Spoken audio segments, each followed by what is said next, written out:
and we were down 400 points today. We're not going to be done going down if this keeps going up. If Italy the rates keep going up, surely you must recognize that this is a moment-to-moment situation for people who have 401ks and IRAs on the line, and you wouldn't just let it fail, just go away and take our banking system with it. No, you have to let it liquidate. We took 40 years to build up this worldwide debt. We're in a debt crisis never seen before in our history.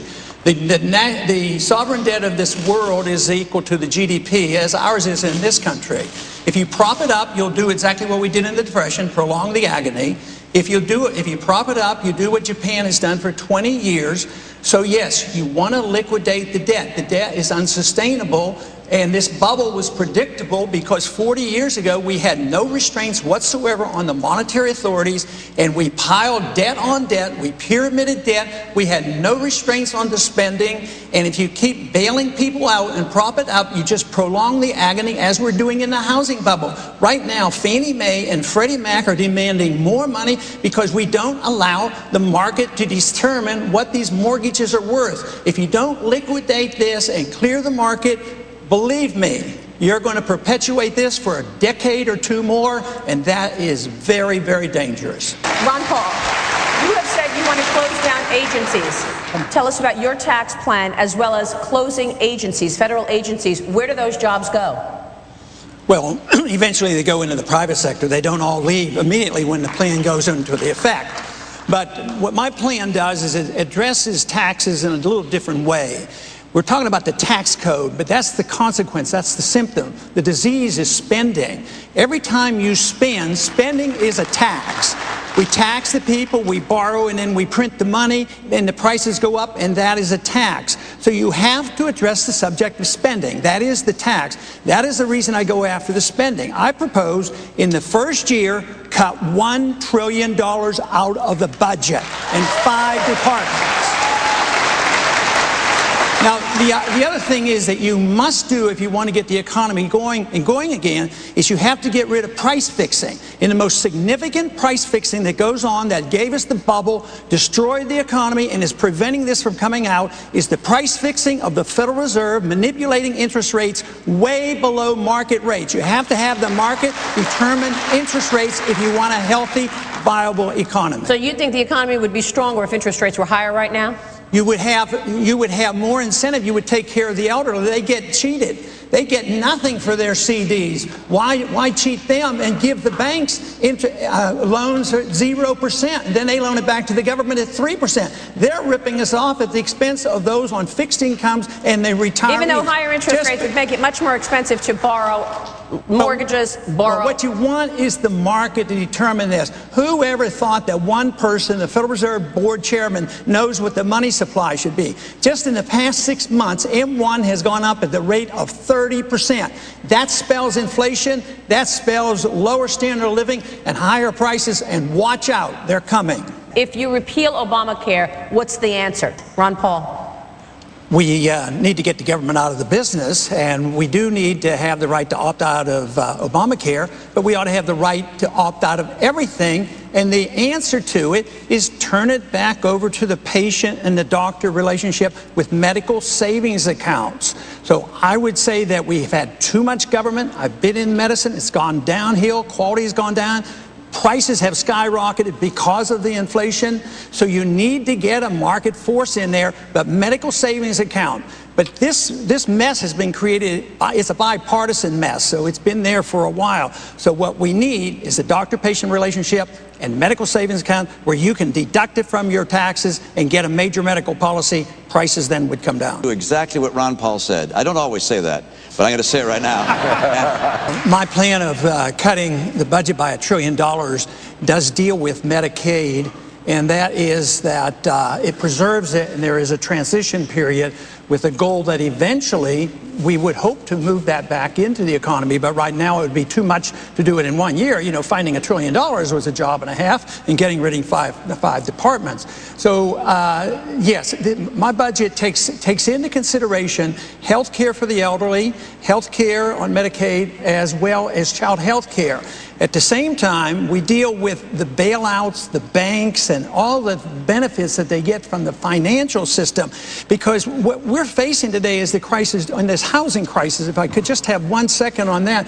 We face a housing crisis once again because it's price fixing. They're fixing the prices of these mortgages too high, and this is why nobody will buy them. This is why you have to get rid of Fannie Mae and Freddie Mac, sell all of that into the marketplace. And the reason they do this is to prop up the banks, because the banks have invested in Europe, they've invested in the Fannie Mae and Freddie Mac, and these credit default swaps. They're in big trouble, and that is why they're getting bailed out, and that's why they're not allowing these mortgages to go down, and that is why we will most likely bail out Europe, which will be a real tragedy. And I will tell you, it's 3 agencies of government when I get there that are gone: Commerce, Education, and the what's the third one there? Let's see. You need 5. Oh, 5. Yeah, okay, so 5. Commerce, Education, and the EPA? EPA. There you go. No, okay. Let's talk deposition. Seriously?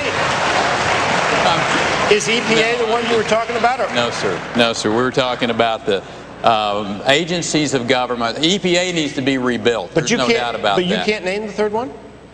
The third agency of government, yeah. I would do away with the Education, the Commerce, and let's see. I can't. The third one I can't. Sorry. Oops. Congressman Paul, right now we are looking at student loan debt that is near $1 trillion. Americans owe more on student loans right now than credit cards, and the average debt for a college senior right now is over $25,000. It's obviously a very hot topic right here on this campus and with students across the country. Just listen to what they have to say. Tuition rates have increased roughly 3 times that of inflation over the last 3 decades. More students have to take out loans or forego college. My generation is graduating with student debt levels at an unprecedented level. So, Congressman Paul, you've already talked about the fact that you want to get rid of the Department of Education. You've said that you want to get rid of federal student loans. So how would you make college more accessible, more affordable for these students and students around the country? Well, I think you proved that the policy of student loans is a total failure.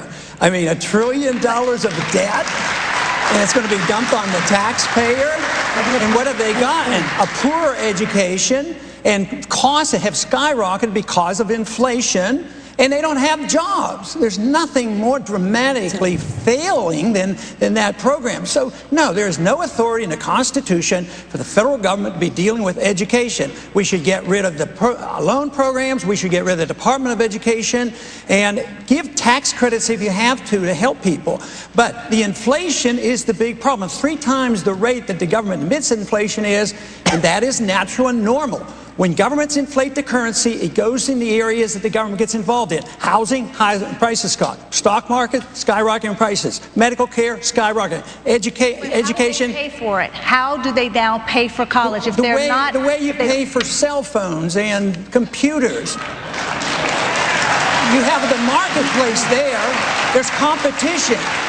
Quality goes up, the price goes down. Can you imagine what it would have been like if the Department of Homeland Security was in charge of finding one person or one company to make the cell phones? I mean, it would have been a total disaster. So when the government gets involved in the delivery of any service, whether it's education, medical care, or housing, they cause higher prices, lower quality, create bubbles, and they give us this mess that we're in. That's why we have to eventually we have to wise up and look at where the bubbles come from. It's from the Federal Reserve, and we should start by auditing the Fed, and then we should end the Fed. Thank you, Congressman. Governor Perry was just talking about the culture of Washington. His critics in the state of Texas, your congressman from Texas, say crony capitalism is what he's practiced as governor. Are they right? I haven't analyzed it well enough to call him a crony or not, so no. I don't know the details of that, but there is a lot of crony capitalism going on in this country, and that has to be distinguished from real capitalism, because that's this occupation stuff on Wall Street. If you're going after crony capitalism, I'm all for it. And those are the people who benefit from contracts from government, benefits from the Federal Reserve, benefits from all the bailouts. They don't deserve compassion. They deserve taxation, or they deserve to have all their benefits removed. But Crony capitalism isn't when somebody makes money and they produce a product. That is very important. We have to distinguish the two, and unfortunately I think some people mix that. But this to me is so vital that we recognize what capitalism is versus crony capitalism. And believe me, when you have an inflationary environment and all this speculation and all the bailouts due to the monetary system, believe me, you get a majority of crony capitalism, and that's why we're facing this crisis today.